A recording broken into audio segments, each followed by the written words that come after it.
நம்மை இணைக்கும் தூய ஆவியாரின் நட்புறவும் அனைவரோடும் இருப்பதாக.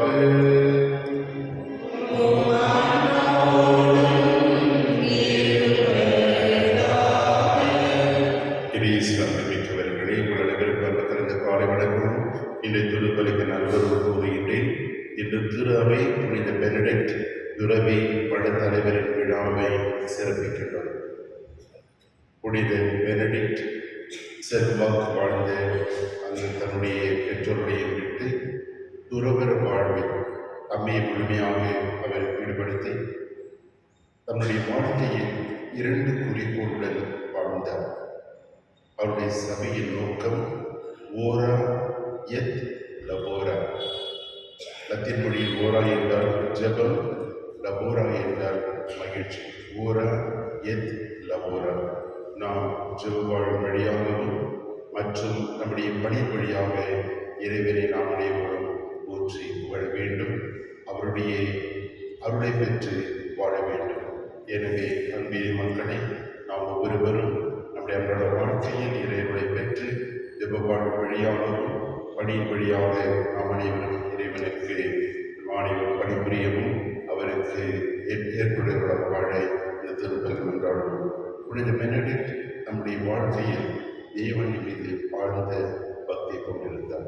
நாம் ஒவ்வொருவரும் நம்முடைய அன்றாட வாழ்க்கையில் நம்முடைய மக்களை இறைவனை பெற்று தேவனை வழியாக புனித பெனடிக்ட் மற்ற புனிதன் வழியாக நாம் அனைவரும் இறைவனை பெறுவதற்காக இந்த திருப்பலியை ஏற்றுவதற்காக நம் பாவனை ஏற்று மனம் வருந்துவோம். எல்லா இறைவனிடமும்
குடும்பத்தினர் மரிய சோனி அவருடைய மருத்துவ நல்ல ஆரோக்கியத்தை பெற்றதற்காக மற்றும் மரித்த மார்கரெட் உடல்நிலை பெற்றதற்காக லுத்து Nirmala, Agnes Juliana, J Sudas, J Victor, Christopher Manohar, Margaret Nirmala, Thomas Anthoniyamma, Anthonidas மற்றும் காணிக்கு மேரி, ஜோசப் ஆரோக்கியராஜ் அவருடைய பிறந்த நாடுகளில் திருப்பதியாக அவருடைய ஆண்டில் பற்றிக்காக மற்றும் அலெக்சாண்டர் ராயப்பன் அவருடைய மருத்துவர் அவர் நல்ல ஆரோக்கியத்திற்காகவும் உங்களுடைய கருத்துக்களுக்காக இந்த திருப்பலியை ஒப்புக்கொடுக்கின்றோம்.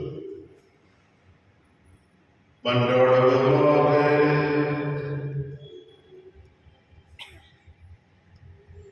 இறைவா, திருமணத்து தலைவரான புனித பெனடிக்டை இறைப்பணியை கற்றுதலும் தலை சிறந்த ஆசிரியராக ஏற்படுத்தினீரே. அதனால் நாங்கள் எதையும் உமது அன்பிற்கு மேலாக கருதாமல் கட்டளைகளை காட்டும் வழியில்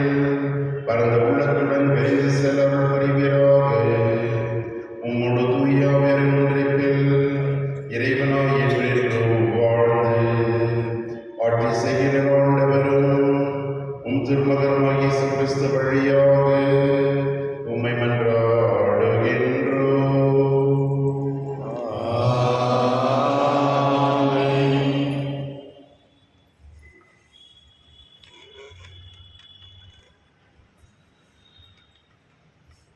இறைவாக்கினர் எசையா நூலிலிருந்து வாசகம்.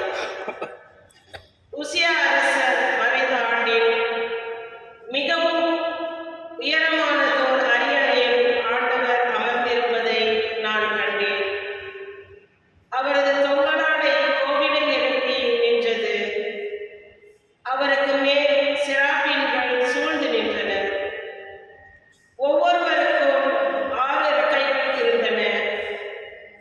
ஒவ்வொருவரும் 2 இறக்கைகளால் தம் முகத்தை மூடிக்கொண்டனர். 2 இறக்கைகளால் தம் கால்களை மூடி மறைத்தனர். மற்ற 2ஆல் பறந்தனர். அவர்களுள் ஒருவர் மற்றவரை பார்த்து, படைகளின் ஆண்டவர் தூயவர், தூயவர், தூயவர், மண்ணுலகம் முழுவதும் அவரது மாட்சியால் நிறைந்துள்ளது என்று உரைத்த குரலில் கூறிக்கொண்டிருந்தார். கூறியவரின் குரல் ஒளியால் வாயில் இலைகளில் அடித்தளங்கள் அசைந்தன. கோவில் முழுவதும் புகையால் நிறைந்தது. அப்பொழுதுதான், ஐயோ, நான் அழிந்தேன், ஏனெனில் தூய்மையற்ற உதடுகளை கொண்ட மனிதன் நான், தூய்மையற்ற உதடுகள் கொண்ட மக்கள் நடுவில் வாழ்பவன் நான். படைகளின் ஆண்டவராகிய அரசரே, என் கண்கள் கண்டனவே என்றேன். அப்பொழுது செராபீன்களுள் ஒருவர் பலிபீடத்திலிருந்து நெருப்பு பொறி ஒன்றை சுரட்டால் எடுத்து அதை தன் கையில் வைத்துக் கொண்டு என்னை நோக்கி பறந்து வந்தார். ஆனால் என் வாயை தொட்டு, இதோ இந்நெருப்பு பொறி உன் உதடுகளை தொட்டது, உன் குற்றப்பழி உன்னை விட்டு அகன்றது, உன் பாவம் மன்னிக்கப்பட்டது என்றார். மேலும், யாரை நான் அனுப்புவேன், நமது பணிக்காக யார் போவார் என வினவும் என் தலைவரின் குரலை நான் கேட்டேன். அதற்கு, இதோ நான் இருக்கிறேன், அடியனை அனுப்பும் என்றேன்.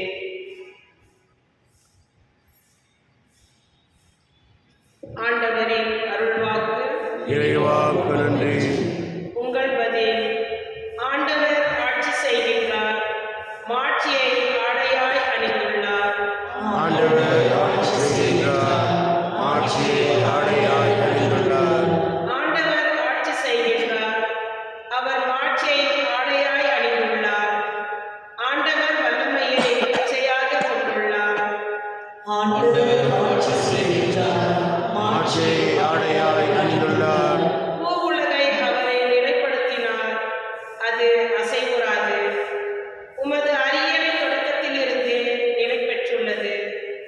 நீர் தொன்று தொட்டு நிலைத்துள்ளீர். ஆண்டவர் ஆட்சி செய்கின்றார், மாட்சியை ஆடையாய் அணிந்துள்ளார். உம்முடைய ஒழுங்குமுறைகள் மிகவும் உறுதியானவை. ஆண்டவரே, என்றென்றும் தூய்மையே உமது இல்லத்தை அழகு செய்யும். ஆண்டவர் ஆட்சி செய்கின்றார், மாட்சியை ஆடையாய் அணிந்துள்ளார்.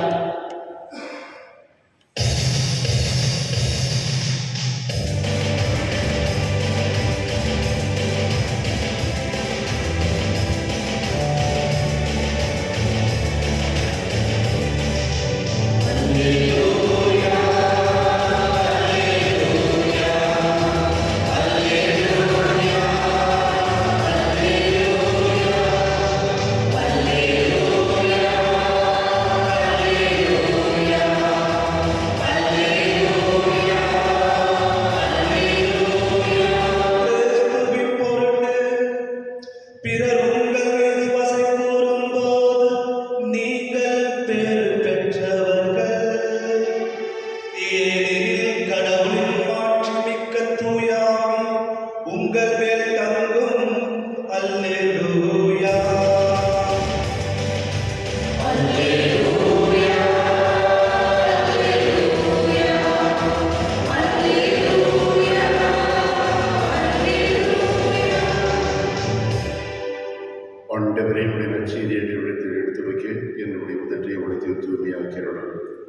ஆண்டவர் உங்களோடு இருப்பாராக.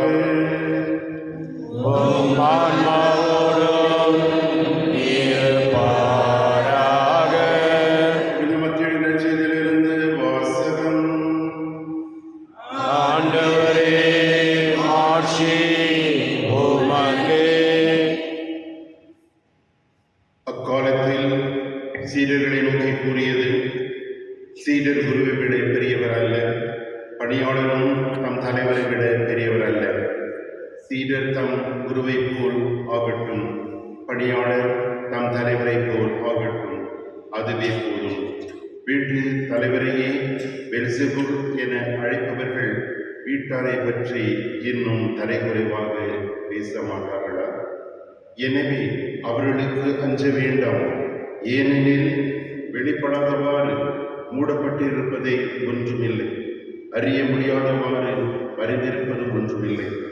நான் உங்களுக்கு இருளில் சொல்வதை நீங்கள் ஒளியில் கூறுங்கள், காதோடு காதாக கேட்பதை வீட்டின் மேல் தடுத்திருந்து அறிவியுங்கள். ஆன்மாவை கொல்ல இயலாமல் உடலை மட்டும் கொல்பவர்களுக்கு நீங்கள் அஞ்ச வேண்டாம். ஆன்மாவையும் உடலையும் நரகத்தில் அழிக்க வல்லவருக்கே அஞ்சுங்கள்.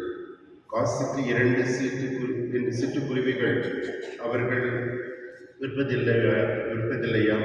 எனினும் அவற்றுள் ஒன்று கூட உங்கள் தந்தையின் விருப்பமின்றி தரையில் விழாது. உங்கள் தலைமுறை எல்லாம் எண்ணப்பட்டிருக்கின்றது.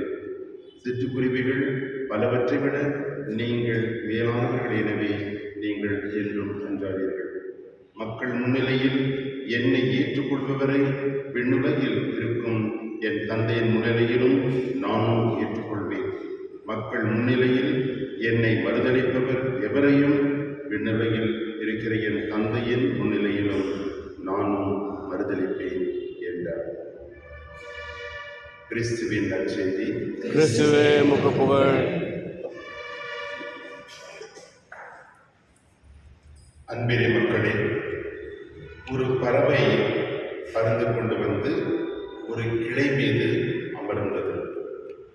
அந்த கிளை அது கீழே விழும் தருவாயில் அல்லது அது உடைக்கும் அந்த நிலையில் இருந்தது. அப்பொழுது அந்த வழியில் ஒரு நரி சென்று கொண்டிருந்தது. இந்த கிளையை பார்த்தது. அந்த கிளையின் மீது இந்த பறவை இருக்கின்றது.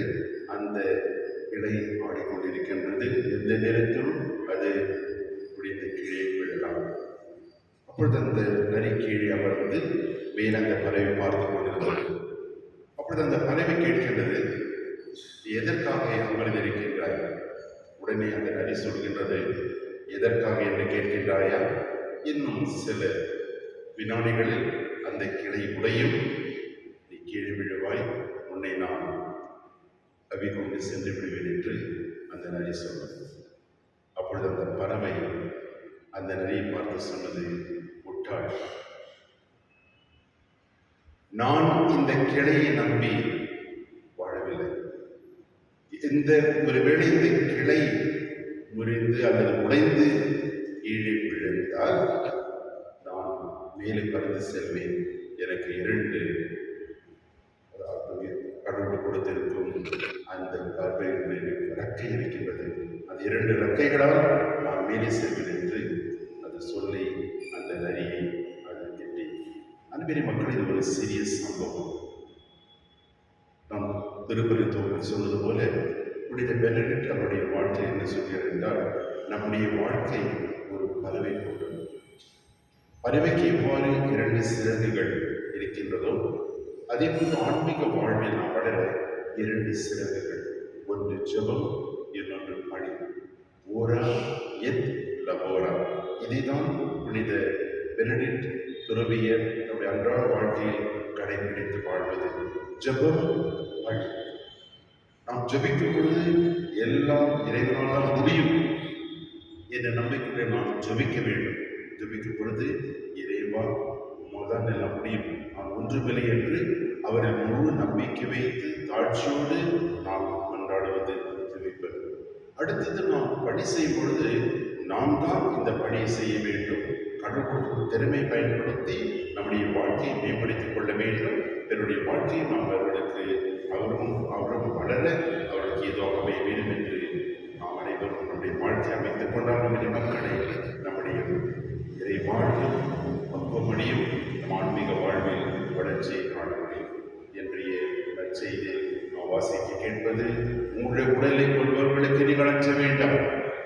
இதுதான் திருத்தூதர் பவுலடிகளால் ரோமேயர் திருமுகத்தில் 8வது அதிகாரத்தில் 31வது வசனத்தில் அழகாக சொல்லியிருக்கின்றார். ரோமன்ஸ் 8:31 வசனம். இந்த உலகமே எனக்கு எதிராக நின்றாலும் நான் அஞ்ச மாட்டேன்.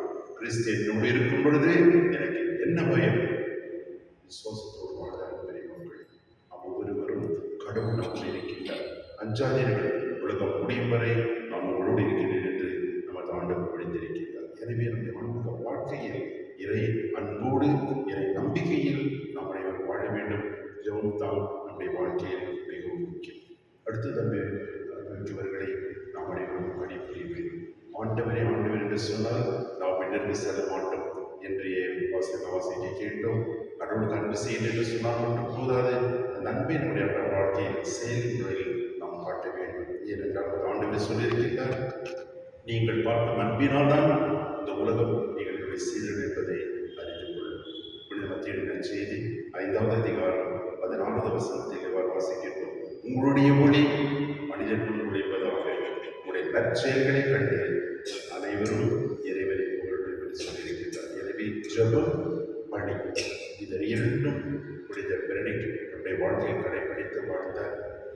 அதன் வழியாக தன்னுடைய வாழ்க்கையில் அவர் அவருடைய மற்ற துறவிகளும் நல்வாழ்வில் வாழ்வதற்காக அவர் சில வழிமுறைகளை அவர் கொடுத்திருக்கிறார். சுமார் 75 வழிமுறைகளை அவர்களுக்கு சொல்லி, அதிலும் 2 முக்கிய வழிமுறைகளை நீங்கள் கடைபிடித்து வாழ வேண்டும் என்று உறுதியாக சொன்னார்.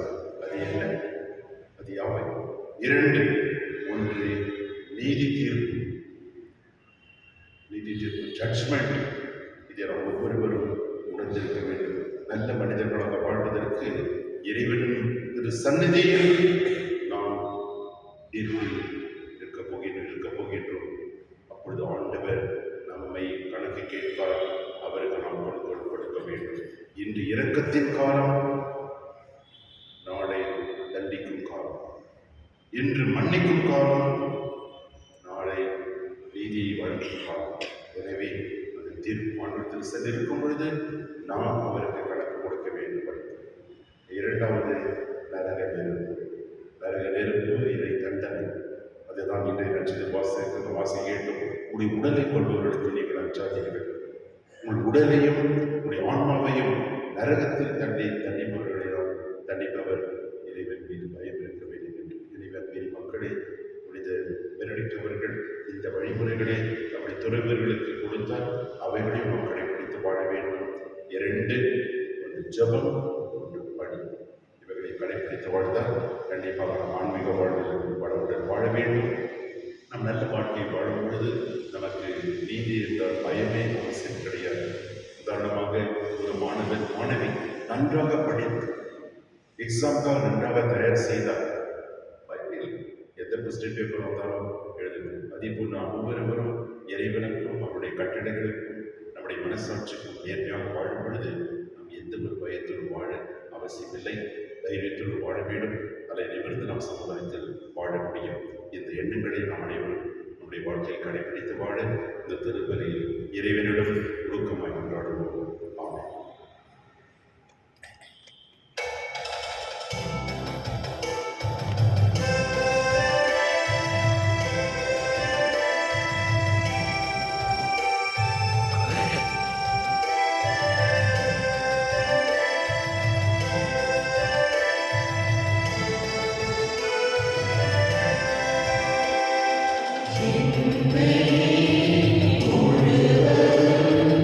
உம்மை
ஆண்டவர் தமது பெயரின் புகழ்ச்சிக்காகவும் ஆட்சிக்காகவும் நமது நன்மைக்காகவும் புனித திராவை அனைத்து நலனுக்காகவும் உமது கையில் இருந்தவரை ஏற்றுக்கொள்வாராக.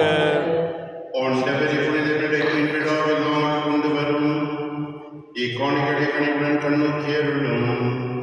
அவருடைய எடுத்துக்காட்டை பின்பற்றி உம்மையை தேடவும் உம் ஊழியத்தில் ஒற்றுமை அமைதியாகிய கொடைகளை பெற்றுக்கொள்ளவும் தகுதி பெறுவோமாக. ஆண்டவர் இயேசு கிறிஸ்து வழியாக உம்மை மன்றாடுகின்றோம். ஆமென். ஆண்டவர் உங்களோடு இருப்பாராக. உம் ஆன்மாவோடும் இருப்பாராக. இதயங்களை மேலே எழுப்புங்கள். ஆண்டவரிடம் எழுப்பியுள்ளோம். இறைவனாகிய ஆண்டவருக்கு நன்றி கூறுவோம். அது தகுதியும் நீதியும் ஆனது. ஆண்டவரை தூயவருடன் தந்தை என்றும் எல்லாம் வல்ல இறைவன் ஆண்டவராகிய கிறிஸ்து வழியாக என்னாலும் எவ்விடத்திலும் நாம் நமக்கு நன்றி செலுத்துவது மெய்யாகவே தகுதியும் நீதியுமாகும், எங்கள் கடமையும் மீட்புக்குரிய செயலுமாகும். ஏனெனில் உன் புனிதர்களின் வியத்தகு சாட்சியத்தால் உமது திரு அவை என்றும் புதிய ஆற்றல் பெற்று படமடைகின்றது. இவ்வாறு எங்கள் மீது நீர் கொண்டிருக்கும் பரிவன்பை நாங்கள் அனைவரும் தெளிவாக அறிந்து கொள்ள அருள்தாரும். மேலும் எங்களது மீட்பின் மறை நிகழ்வை நாங்கள் நிறைவேற்றுவதில் அப்புனிதரின் சிறப்பு மிக்க எடுத்துக்காட்டால் தூண்டப்பெற்று அவர்களை தகுந்த பரிந்துரையால் என்றும் ஊக்கம் பெறவும் அருளுகின்றேன். ஆகவே ஆண்டவரே, வானதூதர் புனித அனைவரோடு நாங்கள் சேர்ந்து உமது பெருமை பரிசாற்றி அக்கறைப்புடன் பாடுவதாவது.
ஆண்டவரே, நேர்மையாகவே தூயவர், தூய்மை அனைத்திற்கும் ஊற்று. ஆகவே உடைய தூயாவை புரிந்து இக்காணிகளை தூய்மைப்படுத்த வேண்டுகின்றோம். இவ்வாறு ஆண்டவர் இயேசுவின் கிறிஸ்துவின் உடலும் இரத்தமுமாக எங்களுக்கு இவை என்று மாறுபலமாக அவர் பாடுபடவும் கணிந்து தம்மை கையளித்த போது அப்பத்தை எடுத்து நன்றி செலுத்தி அதை விட்டு தம் சிறுட கடித்து அவர் கூறியதாவது: அனைவரும் இதிலிருந்து பெற்று உண்ணுங்கள், ஏனெனில் இது உங்களுக்காக கையளிக்கப்படும் என் உடல்.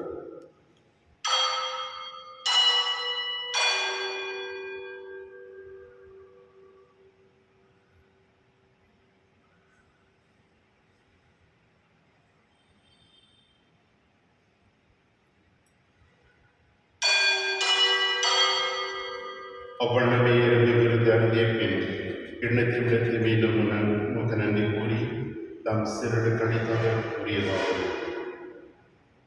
அனைவரும் இதிலிருந்து பெற்று பருவுங்கள், ஏனெனில் இது புதிய நிலையான உடன்படிக்கைக்குரிய என் இரத்தத்தின் கிண்ணம். இது பாவ மன்னிப்புக்கென்று உங்களுக்காகவும் பலருக்காகவும் சிந்தப்படும். இதை என் நினைவாக செய்யுங்கள்.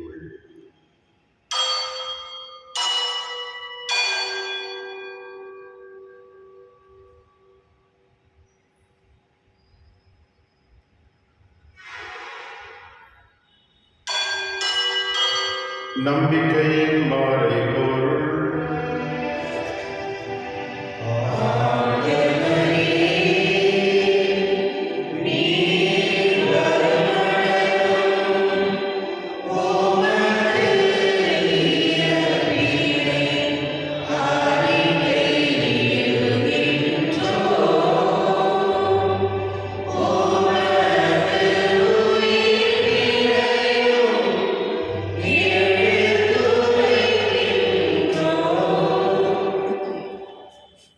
ஆகவே ஆண்டவரே, நான் கிறிஸ்துவின் இறப்பினை உயிர்ப்பினை கூர்ந்து வாடல் நோக்கத்தை மேம்படுத்தும் கிண்ணத்தையும் உமக்கு கொடுக்கின்றோம். உம் திருமண ஊழியம் புரிய தங்களுடைய ஏற்றுக் கொண்டீர். எனவே மக்கள் நன்றி செலுத்துகின்றோம். மேலும் கிறிஸ்துவின் உடலும் ரத்தத்திலும் பங்குடைமைகளை தூய ஆவியார் ஒன்று சேர்க்க வேண்டும் என உம்மை தாழ்வுடன் மன்றாடுகின்றோம். ஆண்டவரே, உலகெங்கும் பரவிருக்கும் திருவின் நினைவு கூர்ந்தலும் எழுத்தெழுத்தந்தையிலையும் எங்களுடைய வீட்டு மச்சாதும் துசைநாதன், சதீஷ், துணையாயர்கள், எல்லா திருநிலையர்கள் ஆகிய அனைவரோடும் இந்த திரு அவை அன்பில் நிறைவேற செய்கிறோம். மேலும் வீட்டிலும் எதிர்நோக்குடன் துயில் கொள்ளும் எங்கள் சகோதர சகோதரர்களையும் இந்த திருப்பலியில் நினைவு கூறும் ஆண் மக்களையும் இறந்தோர் அனைவரையும் இரக்கத்துடன் நினைவு கூர்ந்து இந்த திருமுக ஒளியில் ஏற்றுள்ளோம்.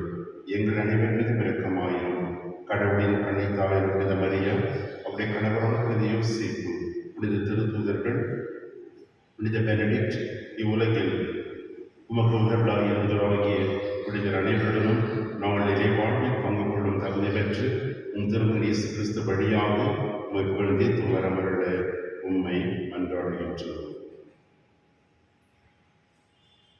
இவர் வழியாக இவரோடு இவரில் எல்லாம் வல்ல இறைவனாகிய தந்தையே, தூயாவியர் ஒன்றிற்கில் எல்லா புகழும் ஆட்சியும் என்றென்றும் உமக்கு உரியதே.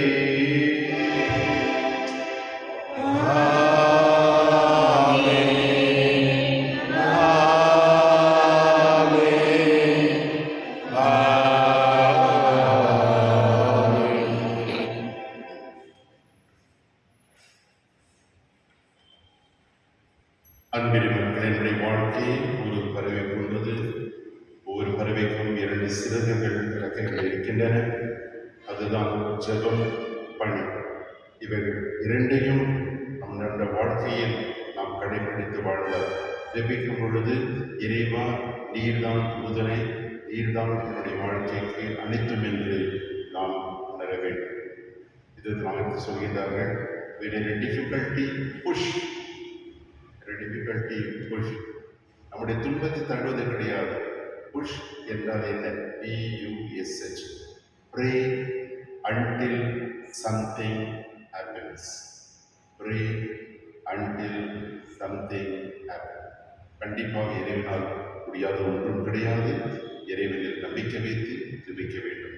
அடுத்தது, பணி செய்யும் கடவுள் அவருக்கும் ஒவ்வொருவருக்கும் சிறந்த அவர் குறைகள் கொடுத்திருக்கின்றார்.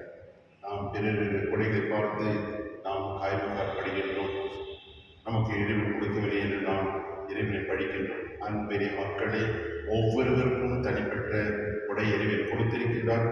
அதை நாம் நன்றாக பயன்படுத்தி அதன் வழியாக இறைவனை போற்றவும், அந்த திரைப்பின் வழியாக நாம் சமுதாயத்தில் பணிபுரிய வேண்டவர்களுக்காக மன்றாடுவோம். ஆண்டு கற்பித்த ஜெபத்தில் இந்த 2 கருத்து கொண்டு வழங்கியிருக்கிறது. இதை உணர்ந்து வாழ புனித பெனடிக்ட் வழியாக, இறை மகனீசன் வழியாக, தேவனின் வழியாக இறைவனை கொண்டாடுவோம். விடுதலைக்கிற எங்கள் தந்தையே, உமது பெயர் தூயதென போற்று வருக. உமது ஆட்சி வருக. உமது திருவுளம் விண்ணுலகில் நிறைவேறுவது போல மண்ணுலகிலும் நிறைவேறுக. எங்கள் அன்றாட உணவை இன்று எங்களுக்கு தாரும். எங்களுக்கு எதிராக குற்றம் செய்வோரை நாங்கள் மன்னிப்பது போல எங்கள் குற்றங்களை மன்னியும். எங்களை சோதனைக்கு உட்படுத்தாதேயும், தீமையிலிருந்து எங்களை விடுவித்தள்ளும். ஆண்டவரை தீவனத்திலிருந்து வாழ்நாளில் அமைதி கனிவுடன் நரளுக்கும் என்றாடுகின்றோம். இரக்கத்தின் உதவியால் நாங்கள் பாவத்திலிருந்து எப்பொழுதும் விடுதலை பெற்று யாதொரு கலக்கமின்றி நலமாயிருப்போமாக. நாங்கள் எதிர்நோக்கி இருக்கும் பேரின்பத்திற்காகவும் எமிட்களாக இயேசு கிறிஸ்தன் வருகைக்காகவும் காத்திருக்கின்றோம். ஏனெனில் ஆட்சியும் வல்லமையும் மாற்றியும் என்றென்றும் உமது. ஆண்டவர் இயேசு கிறிஸ்து, அமைதியை உங்களுக்கு விட்டுச் செல்கின்றேன், என் அமைதியை உங்களுக்கு அளிக்கின்றேன் என்று உம் திருத்தூதர்களுக்கு மொழிந்தீரே. எங்கள் பாவங்களை பாராமல் முது துறவை நம்பிக்கை கண்ணோக்கி முது திருவுளத்திற்கு ஏற்ப அதற்கு அமைதியை முற்றுமையும் அளித்தல்வீராக என்று வாழ்ந்து ஆட்சி செய்கின்றவர் நீரே. ஆமென். உங்களுடைய அமைதி உங்கள் அனைவரிடம் இருப்பதாக, உம் ஆன்மாவோடும் இருப்பதாக. உங்கள் அமைதியை வழங்கிடுவோம். உலகின் பாவம் போக்கும் இருளின் சுமரியே எம்மேல் இரக்கமையும். உலகின் பாவம் போக்கும் இருளின் சுமரியே எம்மேல் இரக்கமையும். உலகின் பாவம் போக்கும் இருளின் சுமரியே எமக்கு அமைதி அருளும். ஆண்டவர் இயேசுவோடும் திருவுளத்து ரத்தமும் நீங்கள் நீதிக்கு தண்டனை உண்டாகாமல் அது பரிகரிக்கத்தால் உள்ளத்திற்கு இருக்கும் பாவம் படைத்து மகனை நம்மையே வாழ்வு பெற இந்த திருவிழலுக்கு அருமருந்தாகிறார்.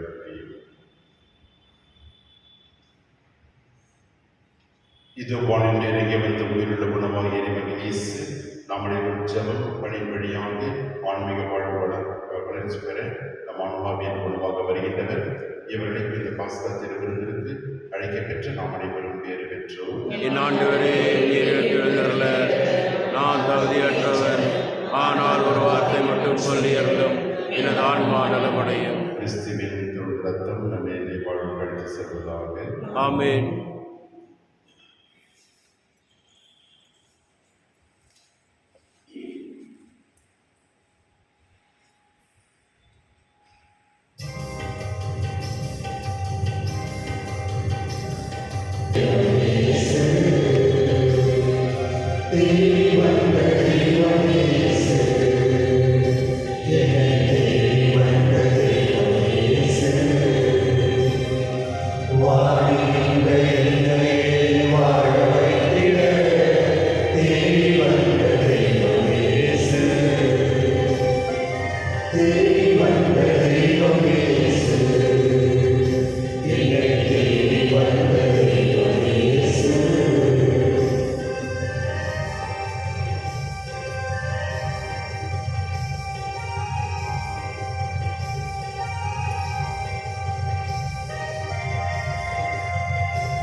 Irayo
நம்பிக்கைக்கு உரியவரும் அறிவாளியுமான ஊழியரை ஆண்டவர் தம் வீட்டுக்கு தலைவராக ஏற்படுத்தினார். அதனால் அவர் அவர்களுக்கு வேளா வேளை அடியளந்தார். மன்றாடுவோமாக. ஆண்டவரின் நிலை வாழ்வின் பிணையாகிய திரு உணவை பெற்றுக்கொண்ட நாங்கள் உம்மை பணிந்து வேண்டுகின்றோம். புனித பெனடிக்டின் படிப்பினைகளை கடைப்பிடித்து ஜெபம், பணி, பற்றுறுதியுடன் அதன் வழியாகவும் கூடியும் புரியவும் சகோதர சகோதரர்களை ஆர்வத்துடன் அன்பு செய்யவும் எங்கள் கருள் வீராக ஆண்டவர் இயேசு கிறிஸ்து வழியாக உம்மை மன்றாடுகின்றோம். ஆண்டவர் உங்களோடு இருப்பாராக.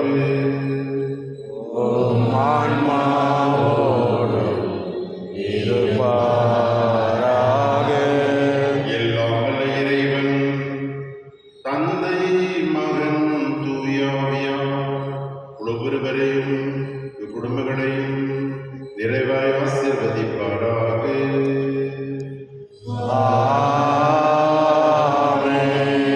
ஜெபம், பணி வழியாக இறைவனுக்கு ஊழியம் புரியவும் பிறர் அன்பை வெளிப்படுத்த சென்று வாருங்கள். திருப்பலி நிறைவேறிற்று.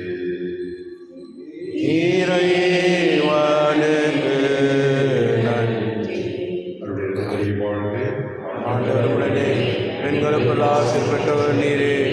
உம்முடைய திருவயிற்றின்கனியாகிய இயேசுவும் ஆசீர்பட்டவரே. புனித மரியே, இறைவனின் தாயே, பாவிகளார் எங்களுக்காக இப்பொழுதும் எங்கள் இறப்பில் விலையிலும் வேண்டிக் கொள்ளும். ஆமென். துறவின் பாதுகாவலர் புனித அன்னையே, எங்களுக்காக வேண்டிக் கொள்ளும். அருளிருந்த பெரிய வாழ்க்கை ஆண்டவருடனே பெண்களுக்குள் பேர் பெற்ற திருவயிற்றின்கனியாகிய இயேசு ஆசீர்வதிக்கப்பட்டவரே. புனித மரியே, இறைவனின் தாயே, பாவிகளார் எங்களுக்காக இப்பொழுதும் எங்கள் இறப்பில் வேலையிலும் வேண்டிக் கொள்ளும். ஆமென். பாதுகாவலர் சூசேப்பரே, பெரிய வாழ்க்கை பெண்களுக்குள் ஆசீர்வதிக்கப்பட்டவரே. திருவயிற்றின்கனியாகிய இயேசு ஆசீர்வதிக்கப்பட்டவரே. புனித மரியே, இறைவனின் தாயே, பாவிகளார் எங்களுக்காக இப்பொழுதும் எங்கள் இறப்பில் வேலையிலும் வேண்டிக் கொள்ளும். ஆமென். புனித பெனடிக்டை வேண்டிக் கொள்ளும். தந்தை, மகன், தூய ஆவியாரின் பெயராலே. ஆமென்.